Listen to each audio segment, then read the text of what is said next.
Let's get started. Uh, welcome everyone to Tending the Fire, Creating Sparks and Preventing Burnout, a town hall panel discussion presented by Sparkin Art in your community. Before we start in on the land acknowledgement that we prepared for this event, I do want to take some time to echo and amplify the voice of the Grand Chief Philip, President of the Union of BC Indian Chiefs, who had no words to express the grief and the shared mourning for the Tecumsehs to Secwepemc and the families of the children who were lost. The remains of over 200 children were discovered at the site of a residential school in BC, and I think it's very important to acknowledge this grief, to sit with it, to read about the atrocities and the genocide that has been committed in this country, to share and to change so that that may never happen again. I am Kit. I am in so-called Georgian Bluffs. That is the territory of the Odawa, the Anishinaabe, Mississaugas traditionally. I acknowledge the Neishinigming, the Chippewas of Saugeen, and the Chippewas of Nawash, now known as the Saugeen Ojibwe Nation. And in the continuing access and use disputes of the land of Treaty 72, I support the rights of the Saugeen Ojibwe Nation to claim sovereignty over land that needs conservation yesterday. You can visit SaugeenOjibweNation.com or follow at Environment Office on Instagram for more information about the land and the treaties that I live on that you may also share with me. I am Bane. I'm a settler newly living in Niagara-on-the-Lake, which is the traditional territory of the Mississaugas of the Credit, the Attawandarock, or Neutral Nation, the Anishinaabe, and the Haudenosaunee. It is also the territory covered by the Niagara Purchase Treaty of 1781, which saw the British purchase a strip of land 4 miles wide along the west bank of the Niagara River from Lake Ontario to Lake Erie in exchange for 300 suits of clothing. As a dual citizen of both so-called Canada and the United Kingdom, I read this treaty as unfair, unjust, and work towards more open, transparent, accountable, and honest dialogue between all peoples.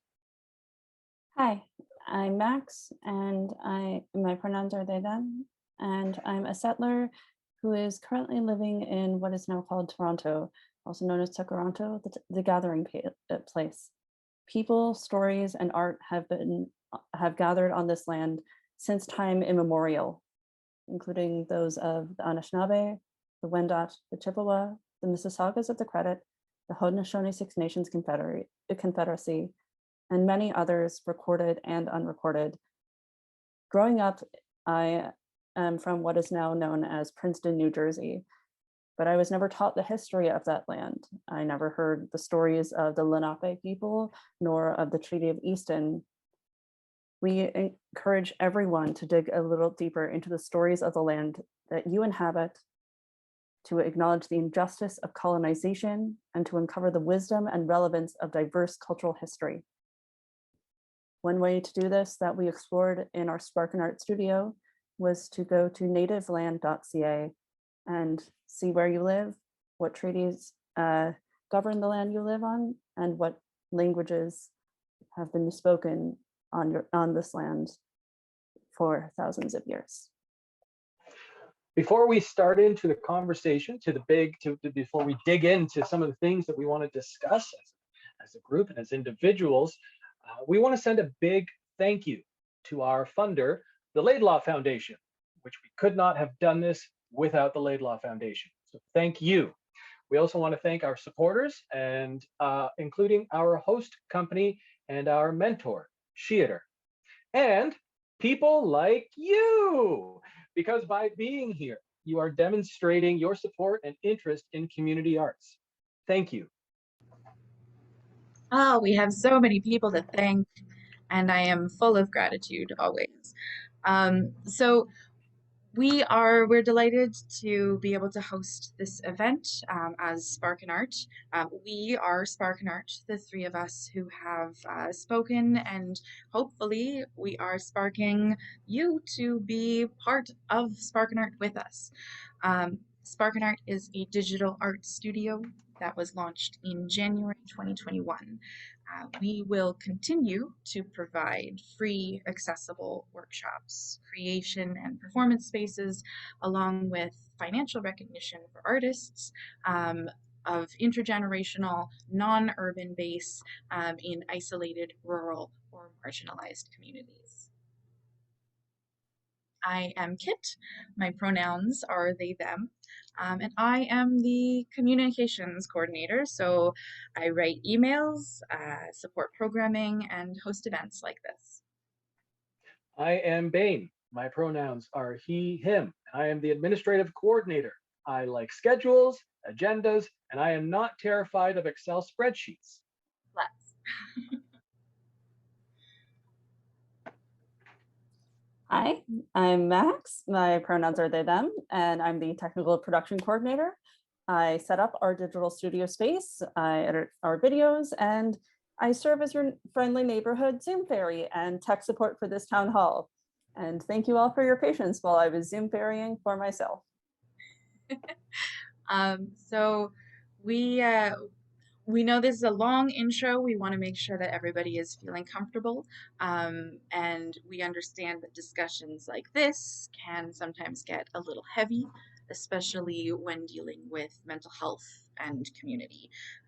We are going to be providing a special breakout room tonight for anyone to access anytime for a lower sensory environment if needed. Yes, Max has some more information in the chat about our closed captioning, and the breakout room can be accessed as the cool zone. You just head to the bottom, the button at the bottom of the screen that says breakout rooms, and you can join that room, hopping in and out as you need. If you do check in there, a Sparkin Art representative will be checking in with you just to see if you need any assistance or not. We do want to make sure that that you feel supported there, as well as it's just there if you need a little bit of a quiet room. We'll also be monitoring the chat we do encourage respectful dialogue. Hate speech is not tolerated. So we will be making sure that we have eyes on that as we go. And you'll notice we are recording tonight.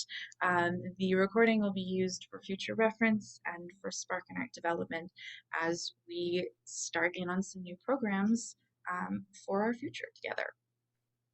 But before we start in on talking about new programs, I think we all think that it's a good idea to revisit what we actually did. What did we do? And we thought that this was a good way to show, don't tell. So Max, if you want to set up and share screen, we made a video for you. A mini doc is what we called it, like really small doc. But it sort of gives an overview as to what we were up to, and maybe will launch us into the conversation in a fun way. Max, take it away, friend.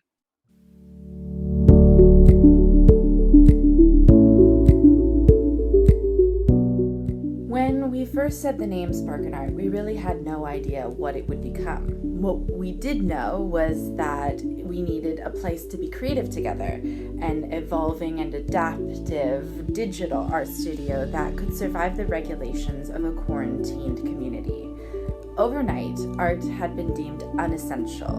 We woke up to a world that described artists and the work that they do as risky to share with others, and so art had to be reinvented. Speaking outside the context of the pandemic, art is essential. Art transforms. Art heals. Art teaches us how to connect with each other and with ourselves. Art helps us make sense of the world, especially during strange and uncertain times. We needed support.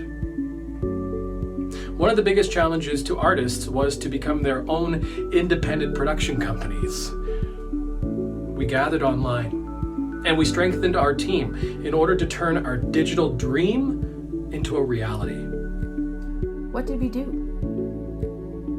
We created a digital play space for artists to collaborate. Sparkin Art's first studio project lives on YouTube as a choose-your-own-adventure and as a time capsule for the first year of COVID lockdown. We identified the need for a creative space. We were bolstered and supported by peers who were excited by the project, and we had discussions and interest from numerous people. And yet there were so many people who didn't enroll, who didn't show up, who didn't catch wind of the spark.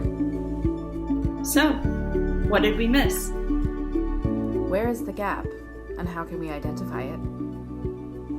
Let's reflect on the opportunities Sparkin Art has created and how we may expand those opportunities. Now it's your turn to fill in the blank. When I have free time, art requires, prevents me from being creative.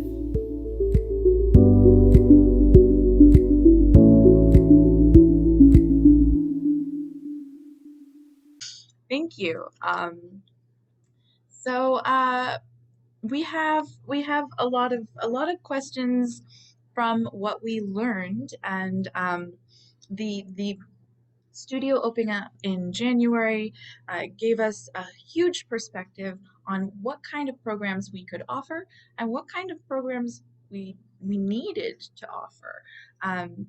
So I think that this is a great moment for us to introduce our panelists for this evening while we're all sort of mulling around those questions, what art means to us and what prompts us to get involved with it.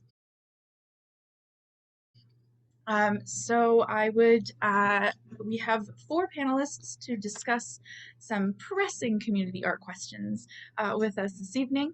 The first of which I would like to introduce Lauren Best. She, her, is a musician, composer, poet, and artist educator, facilitator, and coach. She has been involved with theater both in her youth and as an adult through her professional arts practice. She was an Owen Sounds Poet Laureate from 2017 to 2019, and your tenure focused on children. So thank you for being here, Lauren. It's lovely to see you. I get to introduce my new friend, Joe Eichhorn. His pronouns are he, him. Joe Eichhorn joined us for the first term of the Sparkin Art Digital Studio as a youth storyteller, illustrator, and voice actor for the studio's YouTube project, Release the Fire Within. We loved seeing his art come to life. Thank you for being here, Joe. I also have my dog Beorn here, very important panelist, but not who I expected to introduce. I'd also like to introduce to you Karen Houle, they, them. They are the Two-Spirit mentor at the Wikwudong Friendship Center and community advocate and advisor for 2S LGBTQIA folks in the Grey Bruce area. Their advocacy has a focus on intergenerational knowledge, knowledge sharing, and resource building. They are an active part of Grey Bruce Pride and many community initiatives for inclusion and diverse representation.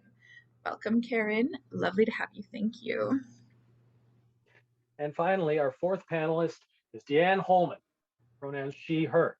Deanne Holman is a local music educator and singer-songwriter. With her 19 years as an educator, she has led a variety of student-based ensembles, choirs, glee clubs, stage bands, concert bands, and orchestras. She has supported many performing arts events in schools, including she and her GSA workshop series for Be Our Ally in 2014.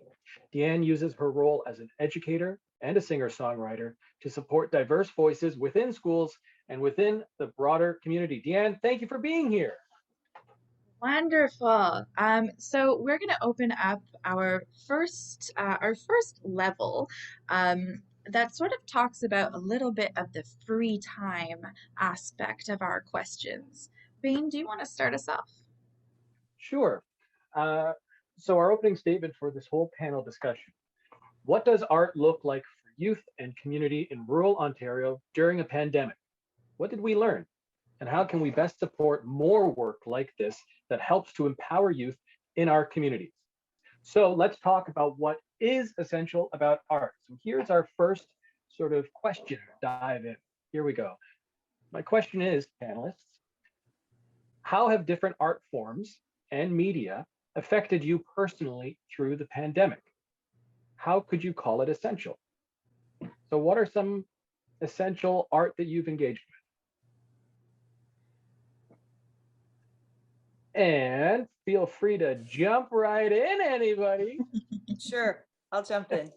Go ahead, Deanne. I'm a chit chatter, so I was reflecting on just the initial sort of stages of the pandemic, and I think that I engaged definitely as an audience member, just gobbling up all kinds of things that people were sharing.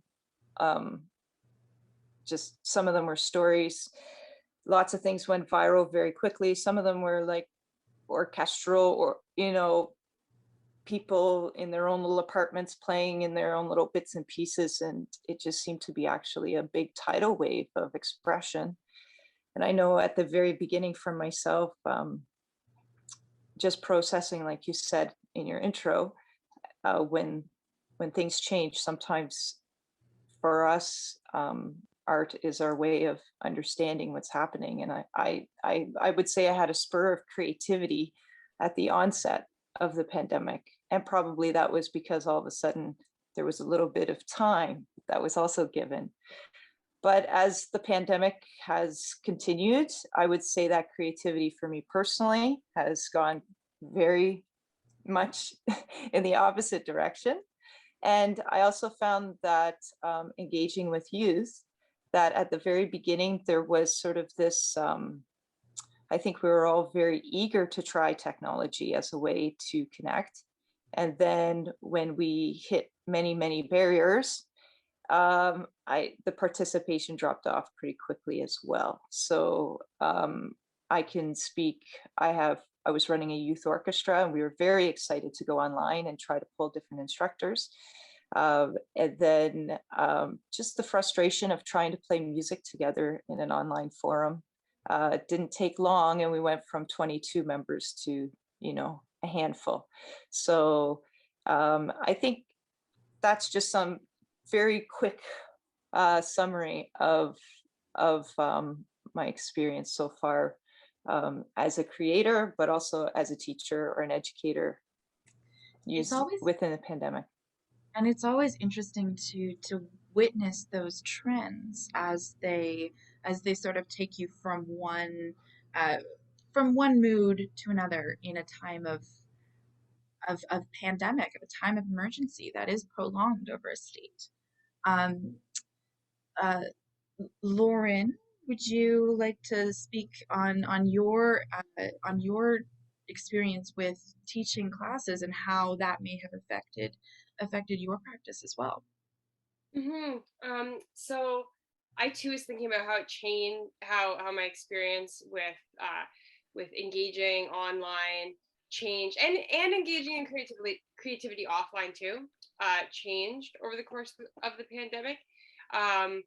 Like early on, I was like going to lots of Zoom dance parties and like just kind of like really enjoying some of these more novel ways of connecting with people, and like also in a way was like my life was almost more creatively enriched than it had been just prior, right? Because I wasn't going to Zoom dance parties that often at all, right? Before. And then suddenly I could, connect in this with all these different performing artists and kind of witness people all over the world engaging creatively in different ways. And that was really interesting. And there were, but that being said, that didn't necessarily continue. So I definitely I took a lot from that, but I wasn't still going to Zoom dance parties like in the fall, and teaching also changed. So I teach private music lessons, and I've actually taught private music lessons online the whole time. Like I think I only had like a couple weeks before we were able, couple weeks down, maybe not. Maybe even the week after March break, we hopped online. And so that's been really interesting to see, because the ways in which students and I interact and the ways that they relate to their own creative practice has changed. So it's been interesting to see some young people really like dive into their own creative practice actually, and kind of engage with a different kind of independence and a different kind of drive than they maybe did before, from pretty young learners. And then I also facilitate a babies in music group with parents and little ones, and that's also been really rewarding to do online, but a little surreal too, when I'm used to, sometimes like being surrounded by like 10 babies the same time, and then online it's a totally different thing. I've also been pregnant during the pandemic and had another baby of my own, so thank you. So that's also been really interesting, right? Like being a facilitator for families and children and babies, and then also having my own family, and looking at how the people I love, like both, my children, my immediate family, and more extended family, how I connect with them and encourage them to engage creatively, whether that's on What a gift! Like what a gift to be able to witness so many different consumptions of art. I'm going to put it that way. And you were speaking on sort of how like youth engagement with art changed, and how you witnessed that. Joe, we know that your art practice is thriving, um, in ways that we were able to witness during the studio. Um, Perhaps you can speak a little bit on what kinds of art you've been doing throughout lockdown. Well, I've been doing like some free drawing art things, like from schoolwork online. Yeah, yeah, I've been doing some painting art with Aaron. And did you notice that had to change during your um, during the lockdown at all? Like during the summer, was it different than when it was in the winter? What kinds of activities changed throughout that year? Well, some activities that I just did. Yeah. Were there things that you found you could do at any time now, or were there how am I wording this, Warren? You might have a better idea. I'm sorry. I might get a little convoluted in my head this question. Well, I guess, Joe, what I'm interested in is, are you doing your artwork in front of a computer online, or are you doing your artwork at a table, um, as if there was no computer kilometers around you? Well, I've been doing some more work online, How have you found that? Have you enjoyed it? like from Zoom meetings. Okay. And does it make you excited to do it, or are you more excited to get in a room with people? I'm excited about that. You just like to be creative. You just like to let it all go, huh? Yeah, Awesome. I like that. Thank you, Joe. you're welcome. Like I said in one of the things I said, I am the schedule person. Kit, how about we go into the next question? Sure, we can hop on over into our next question, and we're going to talk about a little bit about our understanding of compassion within a globalized society. So, like, we're going to go from what kind of art we consume to how we understand it to affect the world. Just a big question. So we're Karen. I'm gonna look at you to start this one off for us, because I do think that you have a really good perspective on some of these restrictions. So compassion and connection are integral to creating art together, and as youth develop these skills, how have we noticed that social distancing and gathering restrictions have affected our arts and community practices? Anybody who knows me knows that I don't ever go to a short answer, so I usually go around into It's a a big circle. question. It doesn't It need is a a big short question, answer. It's a and it's big really question. interesting because before this, I actually sat in circle with grandmother Renee Hill, and I got some wonderful teachings from her today, and all of it kind of revolved around laugh more, dance more, sing more, be expressive more. That is healing, and that a lot of what's going on in the world right now is happening for a reason. And it's happening because we're so disconnected from ourselves and from each other, and we've become disconnected from land, and it's all about connection. And I see that with the youth that I work with. I see that with higher rates of like things like autism, ADHD, all those kind of things. And I see that in terms of if you look down in the States, you see lots of more gun violence. You see more violence even here, more crime, more people coming up from the city and doing these things. And it's a lot of times it's because we're disconnected from our spirit and ourselves. One of the best ways to get in touch with spirit and self is art, is singing, is dancing, is music of all kinds, is throwing paint on a wall, is expressing yourself through poetry. And also, it's a great way to know somebody else. Like one of the best things, I always thought it would be really great to go around the world kind of thing and sample everybody's art and sample everybody's food, because food for me is also a form of art. Like any kind of creation is art, really. So what is art, you know? So we have our artists, we have singers, we have, teachers. All of that is a type of art. We express, we have our own gifts, and we pull those together to try to create the community that we can. And oftentimes youth are like they feel a little isolated from all of that. They isolate because they're watching TV. I mean, I do that too. Especially when there's a good show that I can, ding.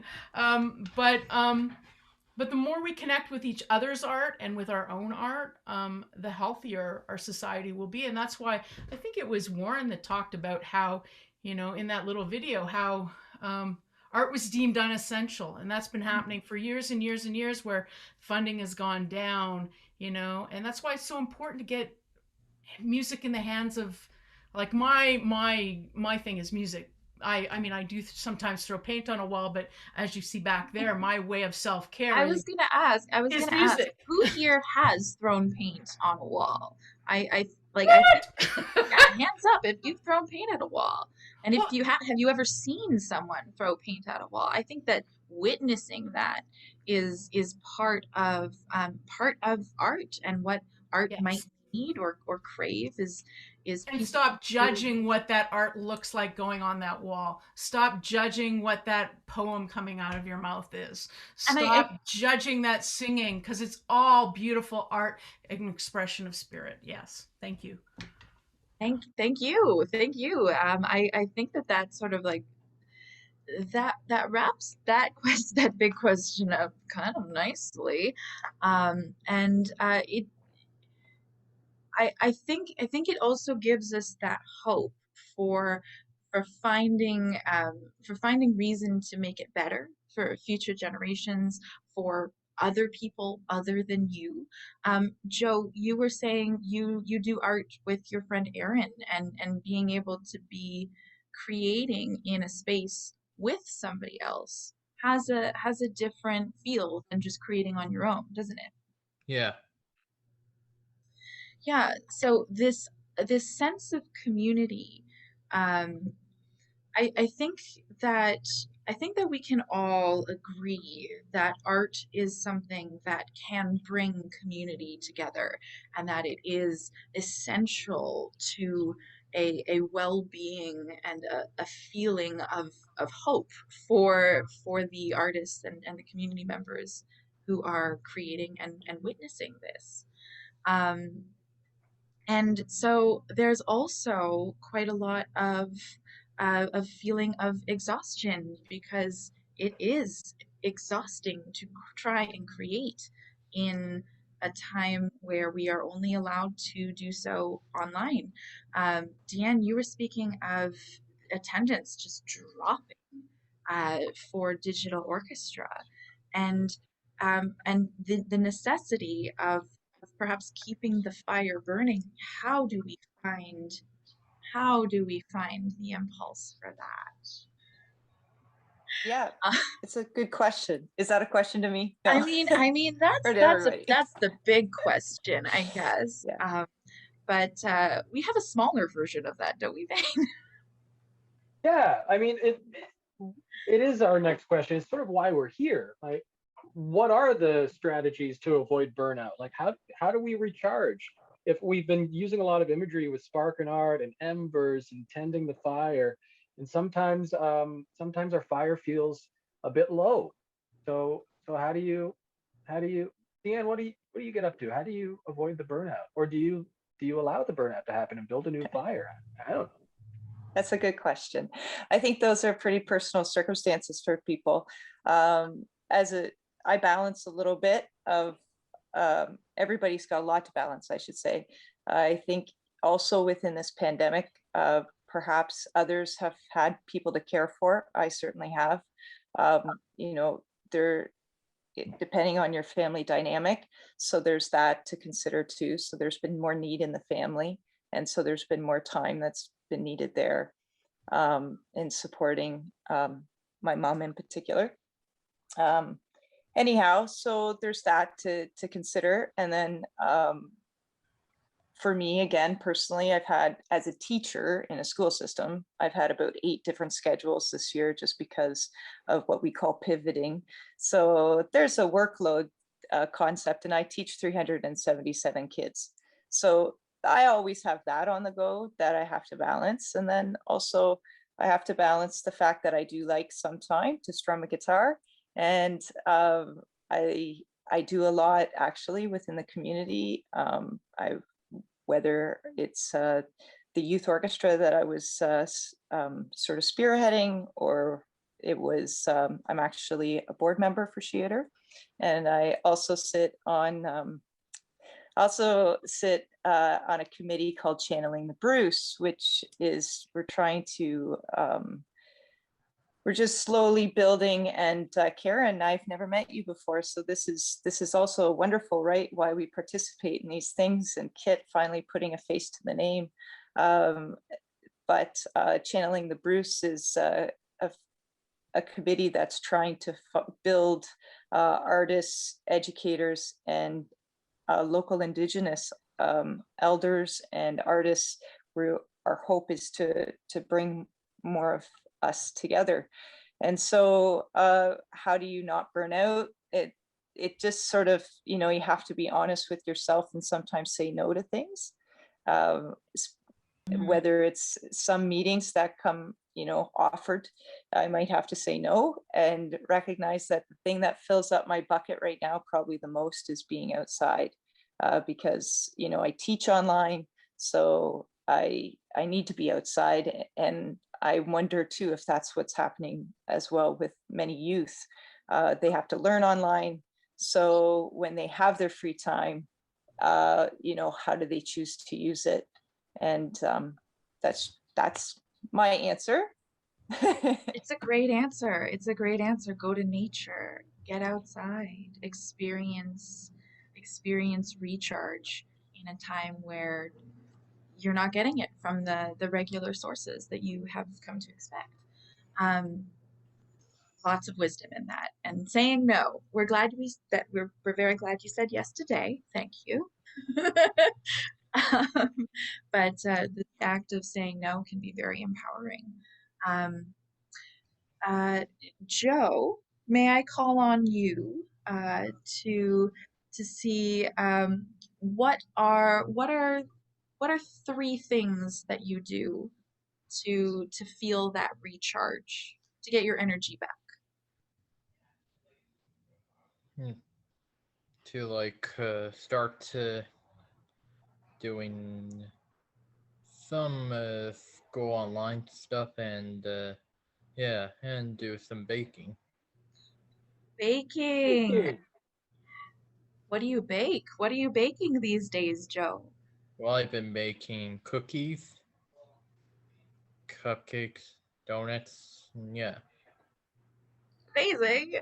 I love hearing about other people's baking. I'm also insanely jealous because I can't come over and get all the baking. It sounds like you're not only making that for yourself, but also to share that and to be able to feed people with your recharge. Yes, we should have a recipe exchange. The Zoom fairy has spoken. Um, that's great. That's great. Lauren, I'm interested to hear what your answer to this question is.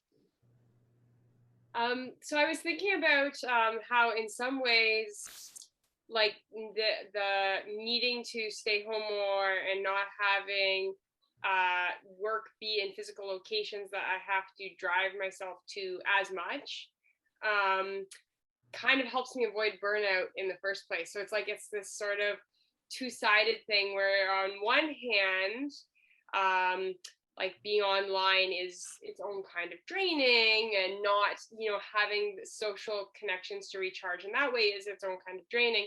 But on the other hand, there isn't it's a little easier for me in terms of I don't like overextend myself as much with work and with social things. I don't feel the same sense of FOMO of like, oh, should I be planning a trip? Should I be trying to go to this music festival? Should I say yes or no to this work? Should I all these things? Should my kid be doing more extracurricular activities? Should I be going to baby group? All these things are a little more like, it feels, it's a different dynamic, like it's a much different dynamic, but yet there's so much more that we can participate in online, right? So it's given me time to reflect on choice and prioritization, right? And I think been easier to give myself permission to sometimes seek things out and do things that are totally new to me, but also to take some time to reflect and not necessarily engage or go do things, and just kind of take more time to think and to choose what I'm doing and how I'm living in little moments, And I think that's an important distinction, the choosing of that, of like, I choose to do nothing right now, or I choose to fill out my to-do list and to get things done.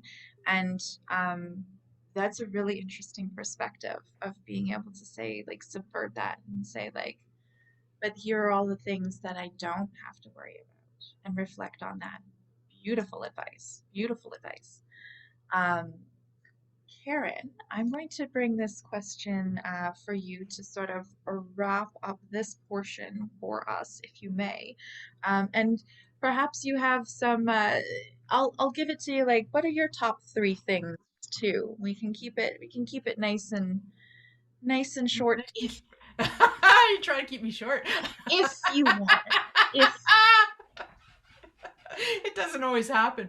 But it's interesting because, like Deanne, I like to garden and go outside and touch the ground, touch the earth, listen to the birds sing, so that all that external stuff that's coming at me from nature and connecting with all of the gifts that this wonderful area.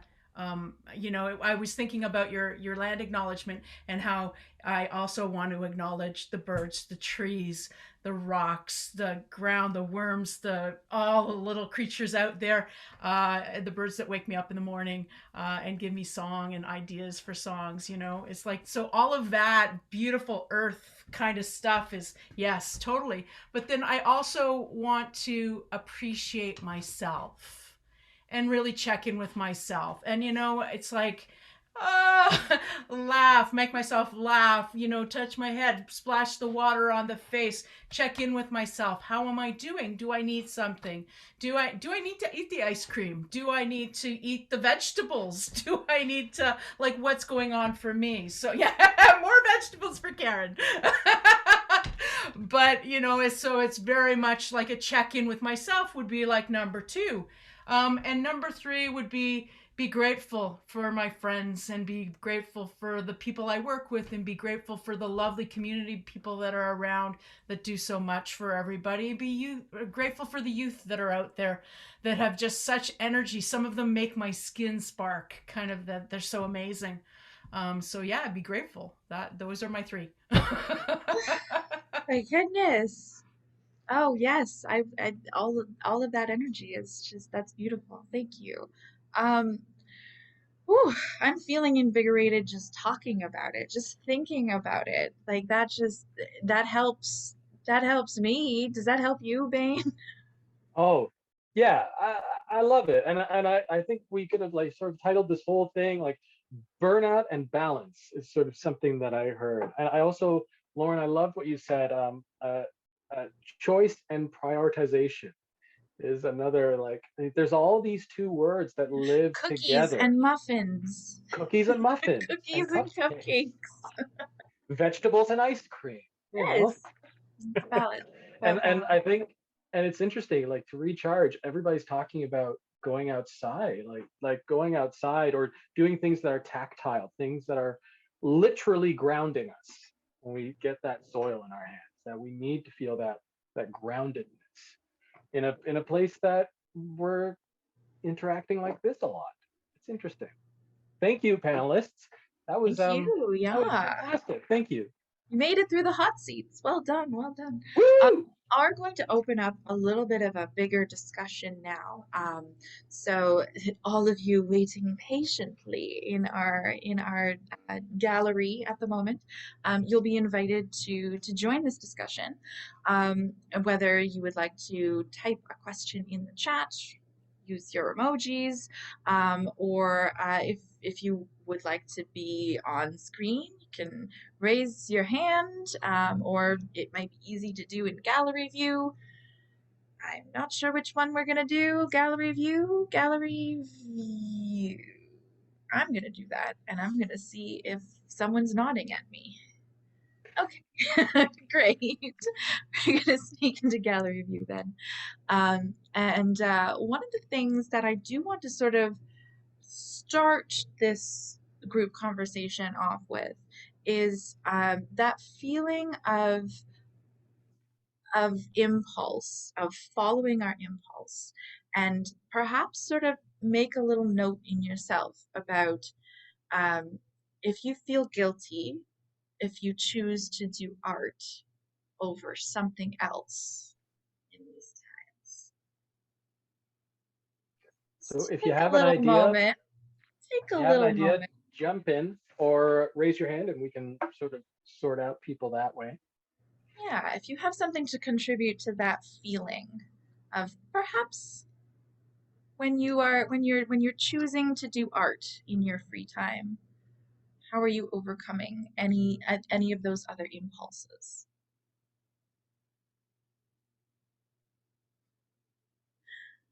It's a big thought, and I feel it's a big thought. Lauren feels it's a big thought. So like just to further on like prioritization and choice, like as much as I kind of made it sound like that was like a really liberating concept, it can also be super paralyzing, right? Because it's like of all the things I could think about right now, what should I think about?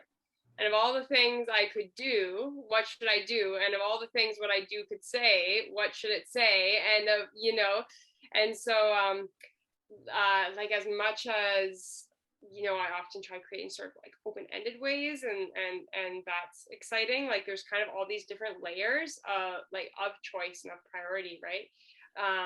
And I mean, like aside from like the guilt or whatever around like should I do art or should I do dishes, or like or even something like should I do art or should I garden, right? Or like like there are many beautiful and wonderful things to do, right? And then like with a professional practice, right, it's like should I do something that's creative, that is like within like the stream of sort of obligation, and then like and by obligation I mean like preparatory for like performance, or preparatory in the sense of like being kind of like creating content, or like do I just do stuff that's totally open-ended and see what happens? Like it's a lot. There's a lot of options. There's almost too many options to sort of choose from. That's why I think it's really important to check in with what like that's that inner thought, like what will feed me right now, because in the end, I mean, you won't be able to create good art if you're like I'm not saying equality like in terms of the world telling you, but in terms of connecting with yourself and what you're wanting to create. If your background chatter is like I'm playing guitar and my background chatter is I need to do this work over here. So instead it's like it's always a good practice, for I find at least, to check in with yourself as to what's going on with you right at this moment. Am I able to kind of be in a space where I can actually sit down and really play music? Or am I in a space where I really feel that I need to get these 10 phone calls done? Or am I really in a space where I really need to touch the ground right now? So I always find that checking in and really kind of listening to yourself is probably the best place to start whenever you're trying to ask yourself that question. Because if you're really like keyed into like, yes, guitar would be awesome right now, and I'm able to kind of separate everything else out, then how much am I going to get from that experience of playing guitar, and how much is going to come out of it, kind of thing, if that makes sense.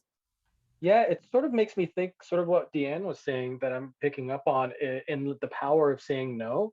And I guess this is like a follow-up question for everybody. I know that I'm feeling this. Is anybody else feeling more guilt for not participating in things, that because there's no commute, that I kind of feel like I should be available, but I don't want to, or don't have the emotional space to be available all the time? Does anybody else, I mean, feel free to raise your hands. You don't have to say anything, but does anybody else sort of echo those feelings? And so like, what do we do with those feelings? If that, like, how do we deal with guilt? Is not a great thing to live with, says the half Irish person.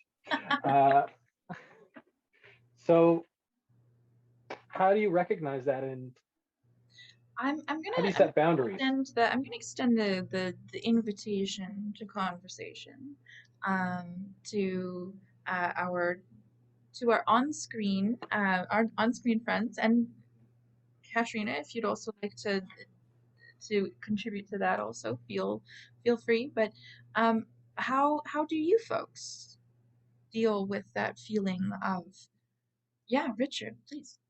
So one of the things that I do, and I've got many strategies to get around this. One of them is that I just like, to hell with the things that need to be done. There goes obligation right out the window.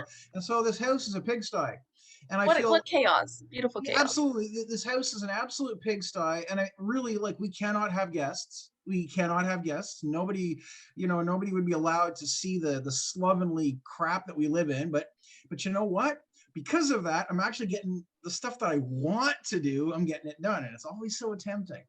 And the other thing that I do is because of the nature of what I do, and I'm a writer, there's some things that I can do on a regular basis in a structured manner, and there's some things that I can leave till whenever.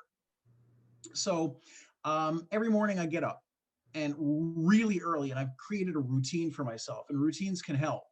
The routine is a wonderful thing because it allows you to book a certain amount of time for yourself. If you can do this, like this is, this is again, like we don't always have the ability to do this because of, various obligations that sort of pop up at random.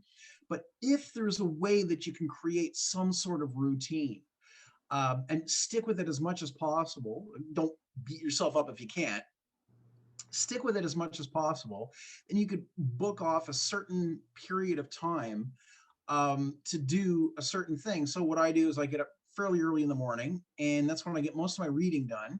And if I get inspired, then I'll start to do a little bit of free writing and stuff like that. And then that's that. And that is sacred time to me. Nothing can be allowed to interrupt or interfere with that time except for the cat, because the cat. And then at other times throughout the day, I could take some things that I've written and I could do the editing. So the editing doesn't need to be done at a fixed time or at a set time. Some days if I don't get the editing done at all, then I don't get it done. And that's a back burner type of job that, provided I get some time in to do it, as long as it gets done at some point, it's okay. So I can alternate between things that I keep regular and things that are more will o' the wisp and that can, kind of a little bit more organic, more granular. So there's the abbreviated, patented Karen Houle answer. Like long. I like this. I like this this combined structure and flexibility, and that is something that that came up very early in the talks about what the digital studio, what Sparkin Art was intended to do. It was intended to have structure, but also have as much flexibility as would be needed for the participants that joined and for the content of the course itself. We had no idea what we were going to create with it, and we brought people into that space and we witnessed things being created, and we witnessed it taking shape in front of us. So I think that the wisdom of mirroring that kind of impulse in your routine, in your structure for your own health, for your own self-care, that's a really nice mirror. I love mirrors as a performer. It's great. You get to see these things reflected in so many facets and capacities of it. Yeah, Lauren, would you like to keep riffing on that? Go for it. I was just thinking about guilt. I think guilt has been like a central theme of reflection for some time, on and off though, right? But I guess as like a mother, right, there are infinite things to feel guilty about. So I kind of realized that like it's sort of, but it makes it really obvious, right? Because it's not like what you're choosing for yourself. It's like what you're choosing to create for another like little person's world, right? And sometimes you can feel so guilty about stuff that is like completely off the radar of that little person and probably everyone else. Like, and it doesn't really matter which choice I made, but yet I'm like guilty about the choice I did make. So I've sort of like in thinking about the nature of guilt and choice and blah, blah, blah. It's like, well, there are like infinite choices kind of, right? So there's infinite things to feel guilty about, possibly, right? So I might as well not feel guilty about any of them, because like what I'm choosing is what I'm choosing. So if I'm feeling guilty or like unsettled about something, it's like, well, why did I make the choice I made? And there's probably a good reason. Like, like I generally trust myself to have relatively good judgment. And so even if I look back and think that did not go as I wanted it to, like, why did I make that decision? Usually, like, I can figure out kind of why I made that decision, and I often would stand by it. So I think I've like reframing guilt as, that's why I was talking about choices, right? So like I used to be like, oh, like I'm just procrastinating again. Like everything on my list, I'm procrastinating. And it's like, well, no, I can't do the whole list at once. So like it's not procrastination if I'm choosing not to do it. Like if I'm choosing not to do it and it's causing me some degree of distress, like I probably have a good reason to choose not to do that right now. I might even have a lot of reasons. Even if I don't know what the reason is, like I'm still like, it's enough for me to like be actually like moving that direction, right? So I think that's helped me in terms of guilt, is like being like, there are many valid reasons or many like valid choices or paths, and like if I want to feel guilty about a whole bunch of stuff, like there's a lot I could feel guilty about. Like I could make a very long list of things to feel guilty about. I think Like just learn and like see how that informs me, right? yeah, and I think that we all can make a list of things that we could feel guilty about. And I do want to sort of touch on that particular, because I think that naming those things might be the it's always like the first step to being able to being able to do something about something, is giving it a name. So I think as our last question in the group, if we just want to sort of think about what stops you from following your sparks, and that can be interpreted in a couple different ways. It might be sort of like the guilt path. It might be the sort of the logical reason of, this is stopping me. This is stopping me. Um, But let's take a moment, and if you'd like to share a couple thoughts on that, we have a couple more minutes. Yeah, David. Hello. Got my dog here, who is a wonderful reminder of, let's see. Hi, Poppy. There's Poppy. Hi, Poppy. Wonderful reminder of the importance of taking care of yourself, feeding the dog. The dog needs a walk. The dog needs to have a rest now. Oh, I need a rest now.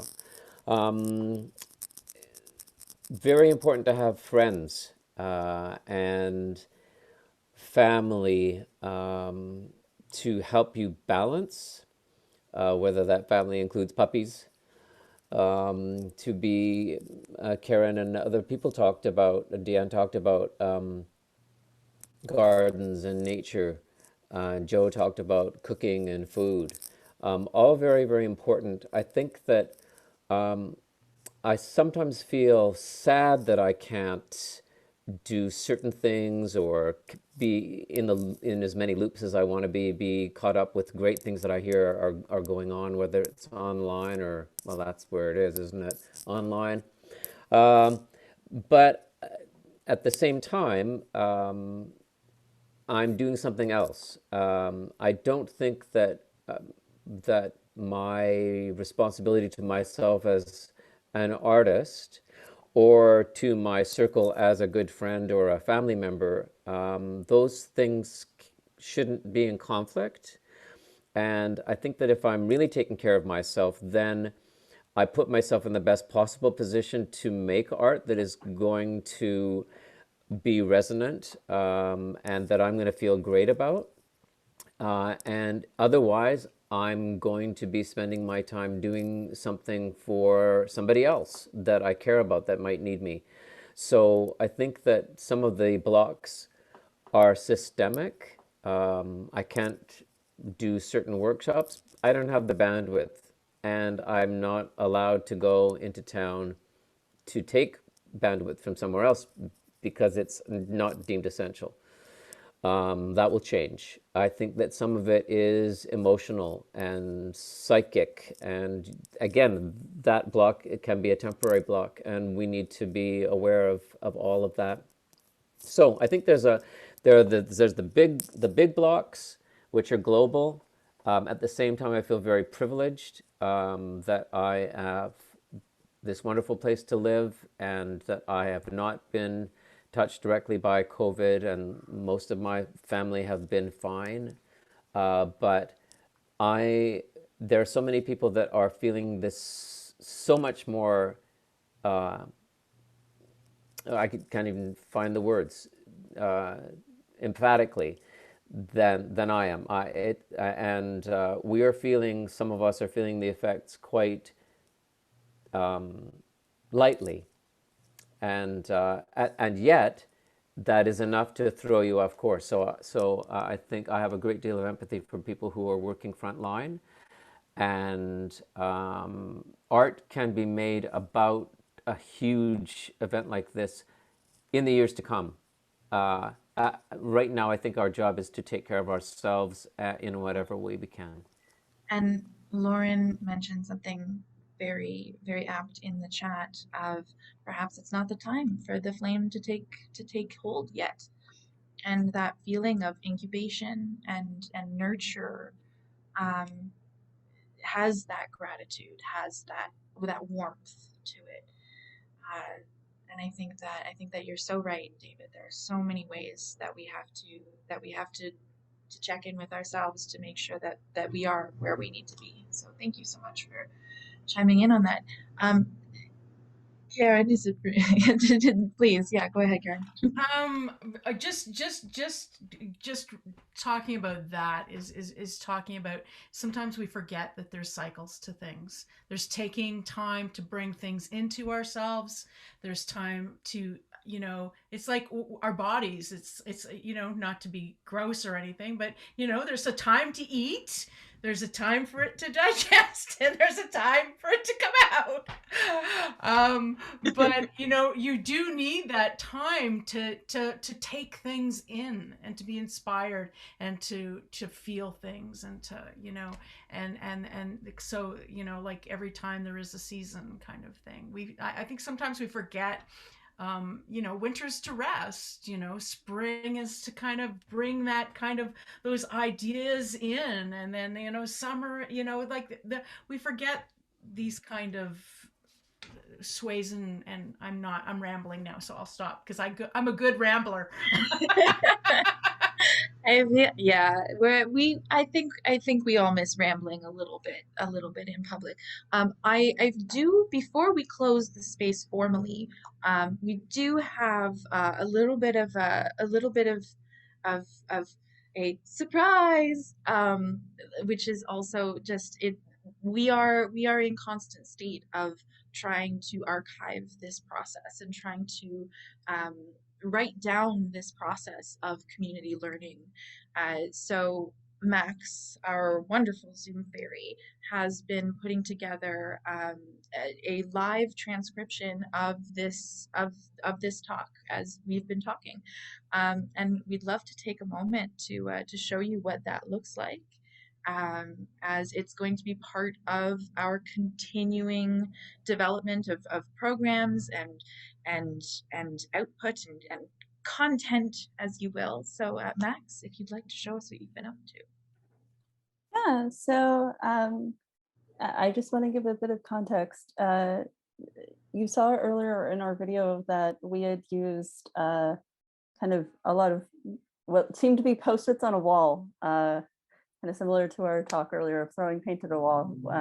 We've been using Miro in Sparkin Art as a space for us to share our ideas, share our process. And I have done a bit of that today. So you've all added to the beautiful web of this program and the art that we've made together.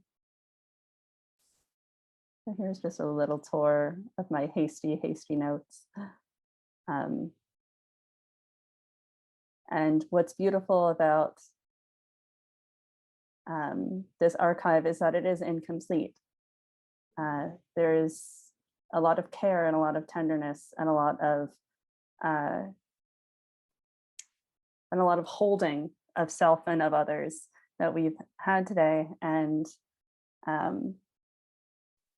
an archive cannot hold that compassion and that care. And I hope you all take that for yourselves and for your rest and for your nose as you move forward.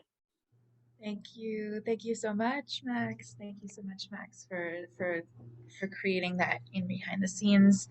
We love a good reveal. Thank you to our contributors, to our panelists, Lauren, Joe, Deanne, Karen, thank you so much. We would like to thank our community activators like you, or our facilitators like we've had through our programming, our mentors for Sparkin Art at Sheater. We'd like to thank the generous funding from the Laidlaw Foundation for our ongoing community engagements and our programming developed to support and sustain youth connection in rural communities. Stay tuned to sheater.art on Instagram and www.sparkinart.com for more sparks as we go ahead into our next season. And like we said, we are always continuing to learn and grow and see how we can make space for conversations. So we've got a question for you, and Max is going to launch a poll. It's anonymous, so answer however you wish.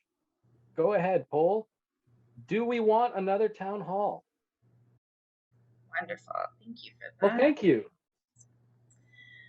That's our formal part done, right? So when we asked people to come and stay, we could say 6:15. If you have to log out, we are more than happy to let you do that at this point.